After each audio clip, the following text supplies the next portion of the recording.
Highbridge, a division of Recorded Books, presents Lilli de Jong, a novel, by Janet Benton. Read by Erin Moon. Every other door is closed to her who, unmarried, is about to become a mother.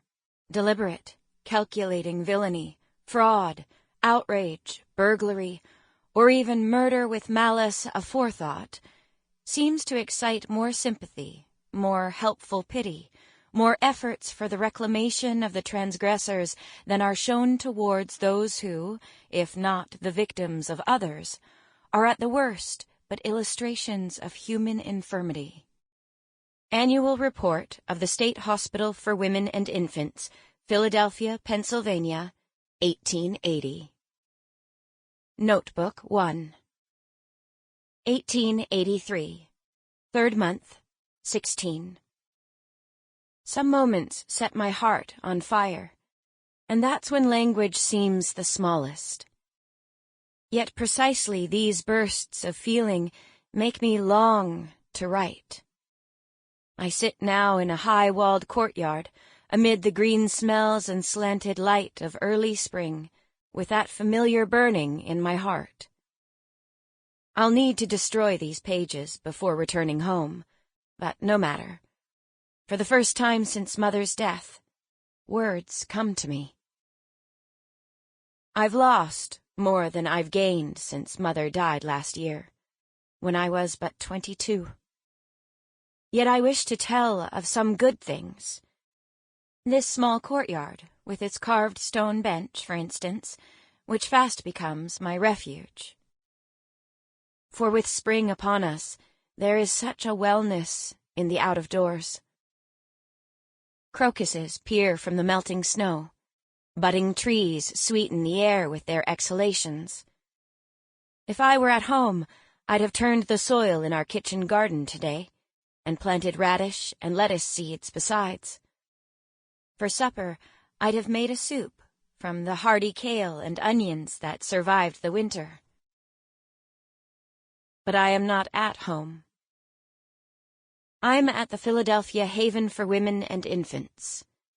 I've fled the building to this sheltered patch of ground to escape the struggles of my roommate Nancy, who till this morning slept in a bed beside mine, and now moans and yells from the birthing table. Her sounds are as guttural and plaintive as those of a dog with its legs clamped in a trap. Even the stoutest girls among us have gone pale from hearing, for each will have her turn soon. And then will return from disgrace only to give up her offspring and denying its existence ever after, as I will do. For Gina and me, who share a room with Nancy, the anxiousness began last night with Nancy's moaning and tossing in her sleep.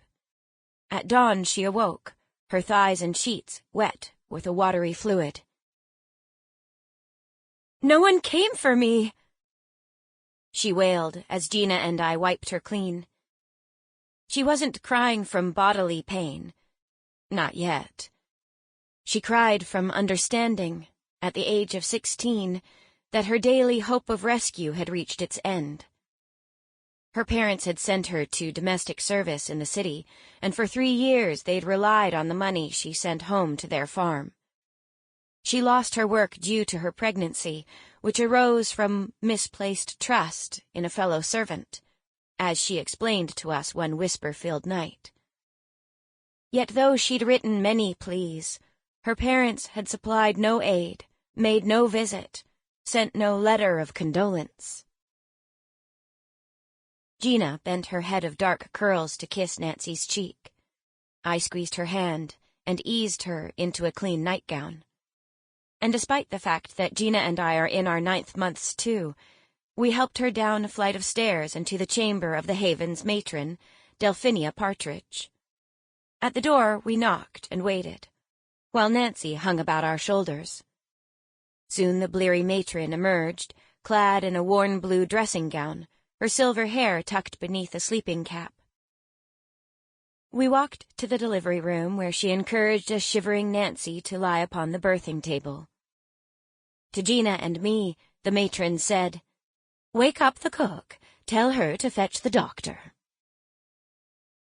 She motioned with her head toward the door, but Nancy grabbed Gina's plump arm and held it. Her lips were pale from how hard she pressed them together. "I can stay?" Gina asked Delphinia. She came from Italy 2 years ago, and speaks well for that. Delphinia shook her head, unyielding. So we traveled the hall and woke the cook, who pulled a Mother Hubbard over her large form and ran out to fetch Dr. Stevens, a professor at the Women's Medical College who attends to us. Then Gina and I joined the other 9 pregnant occupants at breakfast, poking at our bowls of oatmeal, after which we went about our chores, with Nancy's cries punctuating our efforts. Gina and I had kitchen duty. The cook had only turnips and onions for us to chop for the barley soup that would become our midday meal. Not even canned tomatoes, since the winter's stores were gone, and neither meat nor bones. But scarce rations were not our first concern. As we wielded knives against the stubborn curves of turnips and bit stale bread to keep the onions from stinging our eyes, Gina complained at how Nancy's suffering pervaded the house. Girls in labor, she said, ought to be sent elsewhere, as it does us no good to be frightened. The cook appeared too absorbed in preparations to bother listening, but she must have told the superintendent of this comment, for at the midday meal, Anne Pierce sat at the head of the table in a muted gown, her gray-streaked hair pinned close to her head, and reminded us why Nancy labors here. By the disgrace attending our conditions, we are barred from home, where otherwise we'd have given birth. And there exists no local institution but the Haven, Anne said, that will admit a parturient woman who isn't married. Besides the city hospital at Blockley, which houses the most contagious diseases and people far rougher than us, and often discharges them in coffins. No one with her own bed and 2 pennies to rub together would consider that hospital fit for a birth, Anne said, puckering her lips as if tasting a lemon. Besides, I see a purpose in your bearing witness.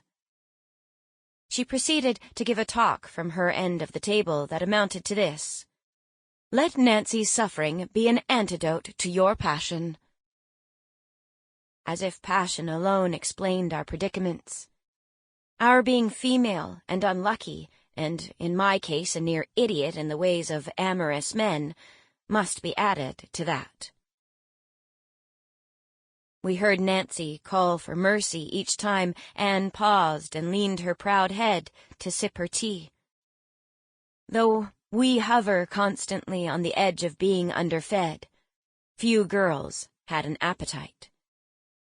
Since then, Nancy has made slow progress, and been urged along by the doctor to no avail. Her youthful hips are narrow, and the baby is large. If chloral hydrate or ergot won't hasten her progress, the long forceps that Mother said can crush a baby's skull or cut its mother may have to be employed, or surgery may be called for. A meek woman named Alice, said to be carrying twins, has whispered her worrisome conviction that we'll all suffer such difficult labors because our babies are bastards. It might fairly be asked how Lilli de Jong has come to belong in such company. A memory answers. Bitterness is poison, yes, but I hold a flask of it to my lips and drink. One cold night, in first month of last year, barely 3 weeks after Mother had passed, I awoke in a state of vexation in my slant-walled room in Germantown. I lay on my mattress, waiting for my heartbeat to slow and the tendrils of some frightening dream to evaporate into the air. My mouth was parched from panting. I rose to fetch a cup of water, only to find the pitcher on my washstand empty. so I descended the narrow stairs into our main room and headed for the kitchen. Across the planks I walked, past Father's bedroom. Its door was ajar, its bed empty. Was Father staring at the embers of the kitchen fire again, too miserable to sleep without his dearest Helen? No. The kitchen was bare of life. Its hearth was still and silent. By the back window, as I ladled water from a bucket to a cup, a quick movement outside caught my eye. Something was moving in front of the outhouse. In air shimmering beneath the moon, a white shape billowed. It became recognizable as Father's first cousin, Patience. She was a spinster from Ohio who'd arrived 2 days prior, ostensibly to aid us in recovering from Mother's death. That woman stood in her dressing gown on the frozen ground, her pale hair loose and stippled with moonlight, her muscular arms clutching my father's torso. And he, clad in faded woolen underwear, gripped her in return. Their pelvises were pressed together, and their faces seemed joined at the lips, as if consuming one another. I clapped a hand over my mouth and ran upstairs to the shelter of my quilts. In silence I shivered, half waiting and half dreading for the darkness to yield some noise from that unseemly pair. When they did come inside, their footsteps halted on the first story, though Patience's footsteps should have risen to the bedroom beside mine. The door to Father's chamber clicked shut.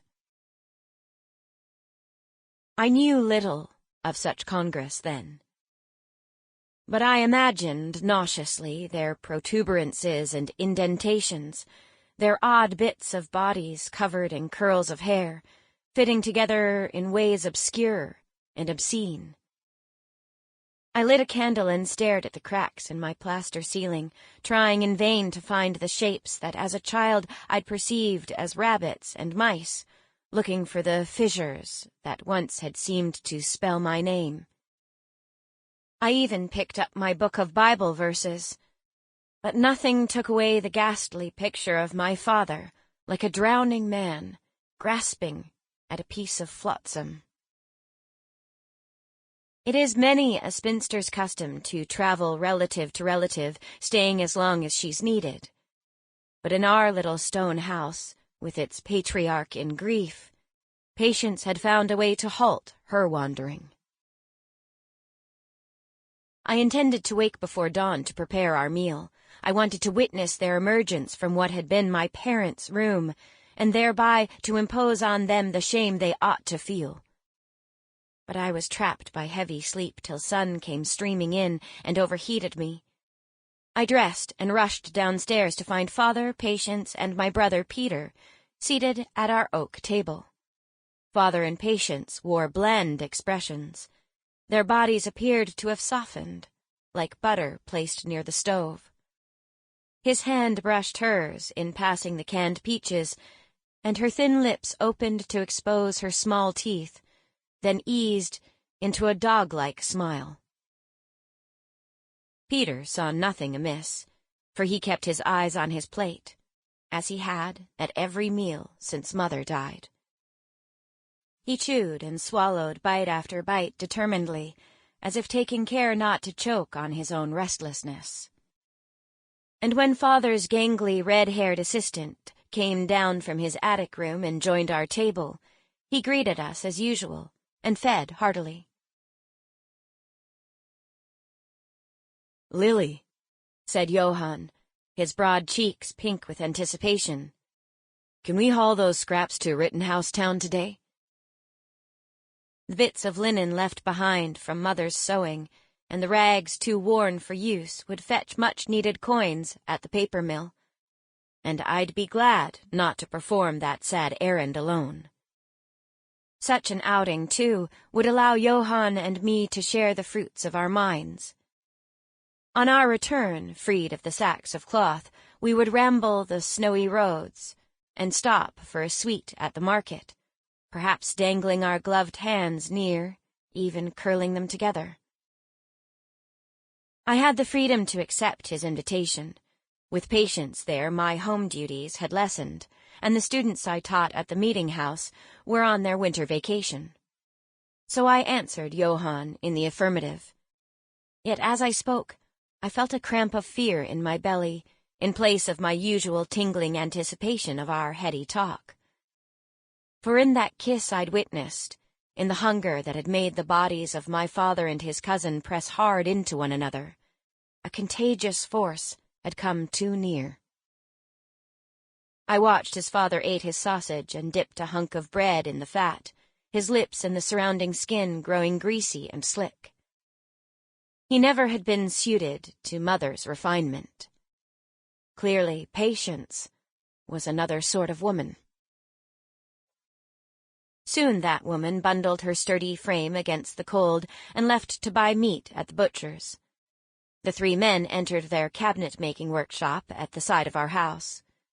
I went in as usual to straighten father's bed, which had been clumsily assembled. And strewn upon mother's pillow, where her chestnut hairs had always lain, was a tangled patch of Patience's yellow hairs. I raised the familiar pillow to my face and inhaled, hoping that a trace of mother's violet water still lingered. An odor of sweat as harsh as cat urine penetrated my nose. I threw the pillow to the bed, the very bed on which mother had died 3 weeks before, and I left the room behind. Dear diary, that moment cut me loose of family and left me rudderless. Mother was injured while driving our wagon filled with donated goods to a family whose house had burned. A wild dog frightened our horse, and the horse bolted, dragging the wagon across a heap of rocks. Mother was tossed to the rocks, and furnishings toppled onto her. She was mottled with bruises, swollen in her head, and a dozen other places, afflicted by pains that prevented sleep and comfort. To relieve the swelling, our doctor decided she must be bled. Mother, usually outspoken, always fell to muteness in the company of medical men, and bleeding had been a more acceptable method in her youth. For our part, father and Peter and I had no grounds for doubting. We let the doctor do his ghastly work. She was sitting up in bed when he began it, cutting a vein in her arm and placing his collecting bowl beneath. He considered the blood loss sufficient when she fell forward, unconscious. She opened her eyes not long after, but remained slumped and fragile. I fed her raspberry leaf tea and beef juice, and by the next morning she could rise.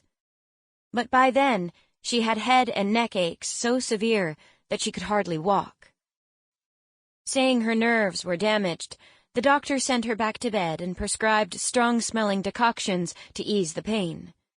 When these didn't help enough, father informed him by letter, and the doctor called for increased frequency. I'm convinced it was those medicines that poisoned and extinguished her. The morning of her final day was warm. The golden sun was melting the latest storm's ice and snow, making the roads safer for travel. So father sent Peter and Johann to a lumber mill with a list of supplies to buy. Watching them depart, I wished that I, too, could escape the misery of our house. I wanted to travel in our wagon with those relatively untroubled young men and drink in their vitality. How callous was this! When mother had been expecting to die, had even asked for paper and pen and prepared her will. Yet none of us believed her. We thought the medicines and pain were turning her mind morbid. As her daughter and the nearest thing to her own flesh, I ought to have taken heed. I ought to have banished the doctor and his decoctions and sought out safer ways to ease her suffering. If only, at the very least, I had soothed her grief over dying at only 47, with Peter not yet 20 and me 22, and neither of us settled, and her husband sobbing in his workshop, while her strength faded. If only I had found a place of calm within myself and tried, by my touch and voice, to transport her there. By late that afternoon, Mother was vomiting often, and her mental state had worsened. She shifted from near catatonia to confusion to agitation.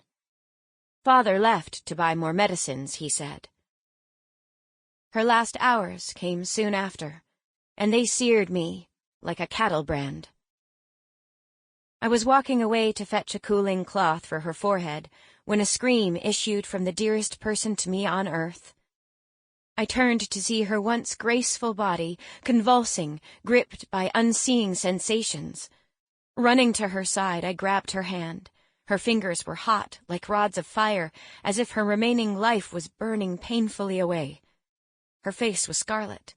Even her eyes were changed, showing little but black. Then she began to make odd sounds I couldn't recognize as words. I lay alongside her and curled over her slender limbs, willing her excess heat to transfer to me. "Shush," I told her. "Rest easy. All will be well, Mother." I repeated such assurances, and held her for some unmeasured span, and hoped Father would come home, and prayed to God for mercy as she jerked and moaned and struggled to breathe, her heart pattering quickly against mine, until she ceased to move. The closest church bell rang 7 times to mark the hour when her spirit departed, and death weighed her body down. It seemed she had been pulled into a sucking void, a void that drew my spirit swiftly after, rushing and pulling and stretching me forward, but never bringing me nearer. When Father returned from the dispensary, he found me curled about her stiffening body, my wet eyes and open mouth pressed against her neck and cheek, calling, "No, my dearest, come back, Mother." Father pulled me off and carried me before the main hearth. He set me up with a quilt, then left to find the doctor so the dreadful fellow could declare his patient dead. My life's order and beauty fell down flat, as if they had been nothing more than painted scenery. Mother's burial took place the next afternoon. Few of our kin remained in the region, having earlier sought land to the west and formed new meetings. Yet after a silent meeting for worship, members swarmed the burying ground, along with dozens of neighbors and persons whom Mother had aided in her decades of charitable work. Old Hannah Purdy's stood to my left. She'd been a lifelong friend to Mother's mother, and a ballast to Mother when others had called her too forthright. Hannah clasped my enfeebled body to her more solid one when the coffin-bearers approached and laid the heavy box on the ground, and we stared into the gap in the earth that would soon devour Mother's simple coffin. Reaching beneath my coat and shawl to my neck, I touched my golden locket with its snippet of Mother's hair and her tintype picture inside. In the silence, I recalled Lucretia Mott's burial at Fairhill, when no one could speak until one mourner observed that the woman who'd spoken for us had died. 2 persons did speak at Mother's burial. The first was Johann. He stood opposite the open grave from me and my family, the sun outlining his lanky frame, and said, "She was that rare human who loves and is loved by kin and stranger." This was a fitting tribute. A sigh passed through the crowd. The sun that glowed behind Johann seemed to come from within him. Then I opened my mouth, and out came words of Lucretia Mott's that Mother had admired. "If our principles are right, why should we be cowards?" A shiver passed along my spine. The coffin was lowered. The men with shovels were at the ready. Soon Mother's body would be covered by earth. All those present walked past the hole and streamed away. Some burst into speech as soon as they left the burying ground, but Father and Peter, Johann and I, walked home in silence to face the gloom. In my narrow bed I fell to staring into the air, and at nightfall I entered a nightmare-ridden sleep. After passing most of another day in staring, I received a knock upon my door. It was Johann, suggesting that we go to the skating pond. Despite the weight of feeling that pressed me downward, I consented, for I had always loved immoderately to skate on ice. My outlook remained dismal as we walked to the huge pond by Topelhaken and Wayne, and pulled on our skates, until I planted my feet on the ice, took one step, and sailed away. Oh, I relished that swiftness, the gathering of warmth under my clothes, the reddening of our eager faces in the glow of the lowering sun. Johann and I raced side by side across the pond, then followed its oval perimeter, panting whenever we spoke, our feet rising and gliding, carrying our willing bodies through air that stung our cheeks and froze our eyelashes. Despite losing Mother, or even more because of it, I rejoiced in that vigorous and gladdening flight. We stopped when the light grew dim enough to threaten our safe return homeward. As we changed into our boots, Johann held my mittened hand a moment and raised it to his mouth, exhaling heated breath to warm me. At his temples, from beneath his knitted cap, sweat trickled. His lips were wide and dry. I wondered, will I kiss those lips? I thought, my husband. And then, this foreknowledge can't be rushed. I'll live toward it till its prediction comes to pass, or doesn't. On that day, Johann replaced Mother as my lodestar, the pinpoint of light by which I charted my path. It may be that the explanation for my unwise surrender to him lies herein, that I couldn't perceive my own guiding star, or find it in the light everlasting. Yet something new did grow in me after Mother died, a capacity for cynicism. What was the sense in my mother's death? Was heavenly justice no more than a fantasy? I kept my doubts and bitterness quiet in myself, but through the ensuing months I observed others to see if they held them too. When, after silent waiting, people stood in meeting to speak what came into their spirits, most gave forth consoling messages of love. Yet others spoke of hardships, within or without, and the barriers to overcoming them.